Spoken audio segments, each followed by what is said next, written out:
It's been 15 years since I saw the sky for the first time in a decade, and I still have trouble sleeping without a nightlight. Not because I'm afraid of the dark. I lived in the dark for a long time. But because when the lights are out, my sense of scale disappears. I can't tell if the walls are 10 feet away or 10 inches. I can't tell if the door is locked. My name is June. I am 43 years old. I work a data entry job from home. I order my groceries online. I don't have friends, and my family is all dead. If you were to Google my name, which I won't give you, you wouldn't find anything. When I was found in 2010, I begged the police and the lawyers to keep my name out of the papers.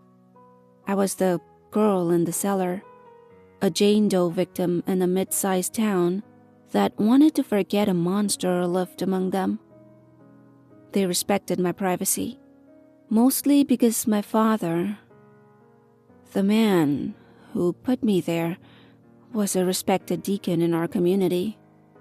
The scandal was bad enough without my face plastered on the news, but keeping it inside has rotted me. It's a different kind of captivity, so I'm going to tell you what happened. I need to put this somewhere where people will believe me. The year was 2000. We survived the Y2K panic. The world didn't end, but mine was about to. I was 18, fresh out of high school and preparing for college in the fall. I was also in love. Her name was Maya. In the year 2000, in my town, girls didn't kiss girls, not without consequences. My father was a hard man, silent, stoic, the kind of man who believed obedience was the highest form of love. He caught us on a Tuesday. Maya had walked me home, and we were standing by the side of a garage, hidden by the rhododendrons. We kissed. It wasn't anything tawdry. It was sweet, clumsy, and terrified. The back door opened. My father didn't yell. That was the scariest thing about him. He never yelled. He just stared. He looked at Maya, then at me, with eyes like flat, gray stones. He told Maya to go home. Then he told me to go to my room. He didn't speak to me for 3 days. I thought he was just icing me out. I thought the punishment was the silence. I was wrong. On Friday afternoon, he knocked on my bedroom door. "June," he said. His voice was calm. "I need help moving the chest freezer in the basement shelter." My father was a paranoid man. He had spent the late 90s building a storm shelter behind a false wall in the basement. It was his project for when the computers crashed and society collapsed.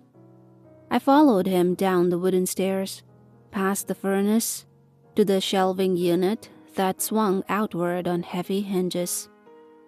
"It's heavy," he said, gesturing inside. "Just get on the other side and push." I walked in. The room was concrete, cold, smelling of dry dust and canned vegetables. I turned to grab the corner of the freezer. I heard the heavy thud of the steel door, followed by the metallic clack, clack, clack of the 3 deadbolts, engaging. "Dad?" I called out. "Dad, stop joking!" The lights flickered once, then buzzed steady. I ran to the door. I pounded on it. I screamed until my throat tasted like blood. I kicked until my toes were bruised violet. He didn't answer. He didn't answer that day or the next. That room became my entire universe for 3,650 days. The first few months were a blur of hysteria and denial. I kept thinking it was a test. Repent, I thought. If I repent, he'll let me out. I screamed apologies at the ceiling. I promised I would never touch a girl again. I promised I'd go to the church every day. The room was soundproofed. He'd built it well. The layout was dark. Initially, it was about 12 feet by 12 feet. There was a cot with a thin mattress, a bucket for waste, later replaced, which I'll get to, a sink with cold running water, and crates of non-perishable food intended for the apocalypse. My father would visit, but not to talk. A slot in the bottom of the door, something he must have installed specially, would slide open. A tray would slide in, usually a sandwich or leftovers from a dinner I could smell cooking 2 floors above. Then the tray would slide back out. I tried to catch his fingers once. I shoved my hand through the slot, clawing for him. He didn't recoil. He just calmly took a heavy wooden dowel and shoved it against my hand until I pulled back in pain. He never spoke. It was as if speaking to me would acknowledge that he was doing something monstrous. If he stayed silent, he was just a force of nature, a jailer ordained by God. The boredom was not immediate. Fear occupied me for the first year, but around the second year, the geography of the room changed. This is the part that haunts me the most, the physical alteration of my reality. I had been planning. I had been scratching at the grout of the concrete blocks behind the supply crates with a spoon handle I'd stolen from a tray. It was pathetic, really. I'd made maybe a 1/4 inch of progress. Then came the needles. One morning, my food tray had a glass of milk. It tasted sweet, almost chalky. I was so thirsty I didn't care. 20 minutes later, the room started to spin. My limbs felt like lead. I crawled to the cot, darkness swallowing me. When I woke up, I don't know how much time had passed. My head felt like it had been split open with an axe. My mouth was dry as sand. I sat up and froze. The room was different. The wall I had been scratching at was gone. The room had extended back another 10 feet. In the new space, he had installed a small, cramped bathroom module, a toilet, and a tiny stall shower plumbed into the house's main line. But that wasn't the worst part. In the corners of the ceiling, tiny black domes blinked red. Cameras. And the door? The door was no longer just a steel-reinforced fire door. He had welded a secondary bar across the front, controlled electronically. I could hear the maglock hum. I threw up. He had drugged me. He had come in here, carried my unconscious body around, worked around me, possibly for days, knocked down a wall, did plumbing work, and sealed me back up. It was the ultimate violation. It proved that I was nothing more than a piece of furniture to him. He wasn't afraid of me escaping. He was just storing me. That was when I stopped trying to dig out. If he could drug me, if he could watch me 24/7, there was no blind spot. Around year 3, a television appeared. I woke up from another drugged slumber. He did this periodically to do maintenance or clean. To find a small 20-inch box TV on a stand bolted to the floor. It was hooked up to a basic cable line and a DVD player. This was my window. This was how I watched my 20s pass me by. I watched the Twin Towers fall in September of 2001 before I even had the TV, hearing the muffled sounds of the news from the upstairs floorboards. Confused and terrified.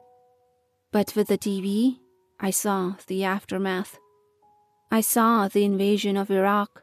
I saw the world shifting, becoming harder, angrier. I watched technology explode. Flip phones turned into Blackberries, then into iPhones. I watched pop culture leave me behind. I developed a routine. I had to, or I would have smashed my head against the cinder blocks. Wake up, shower, 3 minutes of hot water, timed. Eat the granola or toast provided through the slot. Exercise, calisthenics, pacing. Then the movies. My father would slide DVDs through the slot. He never asked what I wanted. He just gave me things from his own collection, or things he found in the bargain bin. Westerns, old monochromatic classics, Casablanca, The Searchers, then, oddly, cheap romantic comedies. How to Lose a Guy in 10 Days. I watched them until the disc skipped. I memorized every line. I learned to mimic the accents. I held conversations with imaginary versions of Matthew McConaughey or Judy Garland. It wasn't about entertainment. It was about hearing human voices that weren't screaming. By year 5, I had acclimated. It is a sickening thing to admit, but the human mind is adaptable. The room was my world. The world outside was the fiction on the screen. I stopped hating my father around year 6. Hate takes too much energy.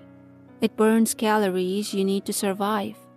I started to view him as a weather pattern. He was the provider. When the slot opened, it rained food. When the lights went out, it was night. I projected emotions onto his silence. Maybe he's sorry, I think, chewing on a stale bagel. Maybe he's afraid to let me out because he knows he'd go to prison. He's trapped too. I was delusional, of course. He wasn't trapped. He was living upstairs, probably sitting in his recliner, watching the same football games I watched, drinking beer, sleeping in a bed with sheets that smelled like fresh air. The boredom was the true torture. People think of torture as physical pain, whips and chains, but absolute, unyielding boredom is worse. It eats your memories. I started forgetting what fresh grass smelled like. I forgot the specific shade of Maya's eyes. I forgot how cold wind felt on a wet cheek. My memories of the outside world became pixelated, replaced by the scenes from the movies. I started talking to the cameras. "Good morning," I'd say to the lens in the corner. "Did you sleep well?" I tossed and turned. The mattress is lumpy. I knew he was watching. Sometimes if I asked for something specific, like Advil for a headache or feminine hygiene products, they would appear in the slot a few hours later. He was listening. That was our intimacy. My needs, his provision. No words. By 2008, the recession hit. I watched families losing their homes on the news. I looked around my concrete box, rent-free, fed daily, and felt a grotesque spike of gratitude. At least I'm safe, I told myself. The world out there is scary. Here, nothing changes. That was Stockholm Syndrome, full-blown and malignant. In late 2009, I noticed a change. Not in the room, but in the routine. The food tray started coming later. The quality of the food dropped. Sometimes it was just a can of soup and a spoon, unheated. Through the slot, I caught a glimpse of his hand one day. It was shaking. The skin was liver-spotted and paper-thin. He was getting old. Panic set in. Not hope. Panic. If he dies, I realized, I die. Nobody knew about the room. He built it himself. The door was disguised behind a shelving unit filled with paint cans and old tools. If he had a heart attack in the kitchen, he would rot upstairs, and I would starve to death downstairs, 10 feet of earth and concrete between me and salvation. I started hoarding food. I saved crackers, wrappers, half bottles of water. I hid them under the loose corner of the mattress. My escape didn't come from a grand plan. It didn't come from me overpowering him. It came, as everything in my life did, with silence. It was a Tuesday in August 2010. Lunch didn't come. I waited. I paced. I talked to the camera. "I'm hungry," I said. "Please." Nothing. Dinner time passed. The news came on at 6 p.m. I watched it, stomach growling. The next morning, no breakfast. I screamed. I hadn't screamed in 5 years. "Dad! Dad, please!" My voice cracked. It was weak from disuse. I drank water from the tap to soothe my throat and screamed again. By the third day, the terror was a physical weight. The air in the room was getting stale. The ventilation system seemed to be running on low power or had shut off. I banged the metal heavy chair against the door for hours until my hands blistered. He's dead, I thought. He's dead and I am in my tomb. I lay on the floor, watching the crack of light under the door. I hallucinated. I thought I saw Maya standing by the bathroom, smiling at me. Then, around the fourth day, I had lost exact count. I heard a sound. It wasn't the slot opening. It was a heavy boom from upstairs, like a door being kicked in.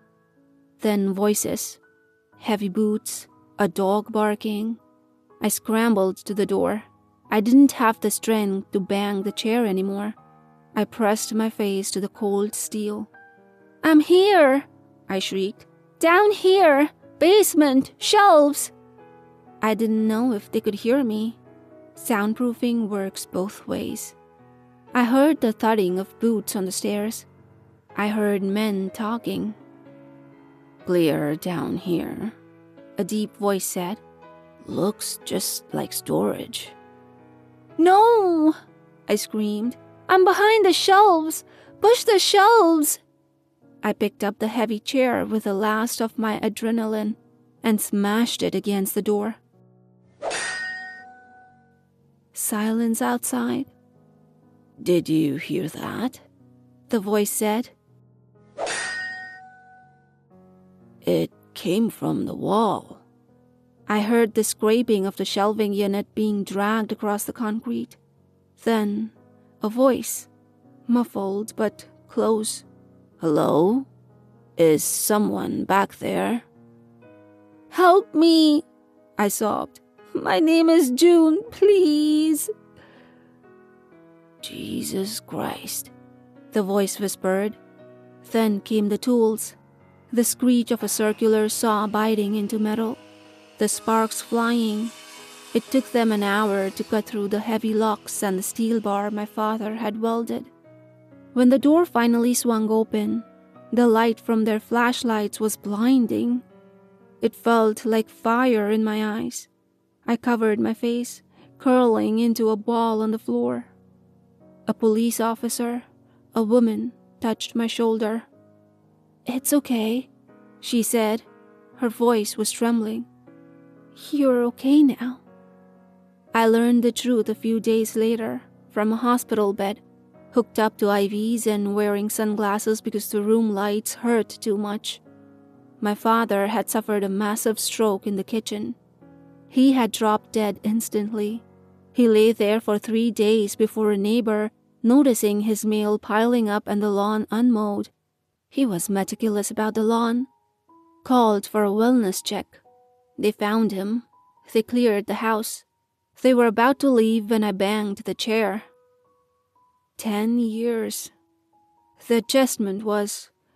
It wasn't like in the movies. There was no joyous montage. I was 30 pounds underweight. I had a vitamin D deficiency that made my bones ache. My social skills were non-existent. I was terrified to open doors. I couldn't be in a room with a window for 6 months because the concept of outside terrified me. The infinite sky felt like it was going to crush me. And the technology? God, the technology. Everything was touchscreens and social media. I felt like a caveman thawing out of ice. I sold the house. I couldn't step foot in it again. I had it sold by a lawyer, instructing them to destroy the contents of the basement before showing it. The money from the house and his life insurance allows me to live quietly. It's blood money, but I feel I earned it. I'm writing this now because I recently found a box of old DVDs in a thrift store. I saw a copy of How to Lose a Guy in 10 Days. I stood there in the aisle, clutching the plastic case, and I started weeping. A nice lady asked if I was okay. I couldn't explain to her that this stupid movie was my only friend for 3 years. I barely touched the surface of what happened in that room. The games I played to stay sane, the specific cruelties of the renovations, the dreams I had. It's late now. The nightlight is flickering, and it's making me anxious. I need to go check the locks on my apartment door again. It'll be the 10th time tonight. If you have questions, ask. There is so much I haven't said, and talking to a therapist feels too clinical. I'd rather talk to you, in the dark. I think I hear a noise outside. It's probably just the wind, but I'm going to check the locks, just in case. The horror doesn't end here. Choose your next nightmare for more chills.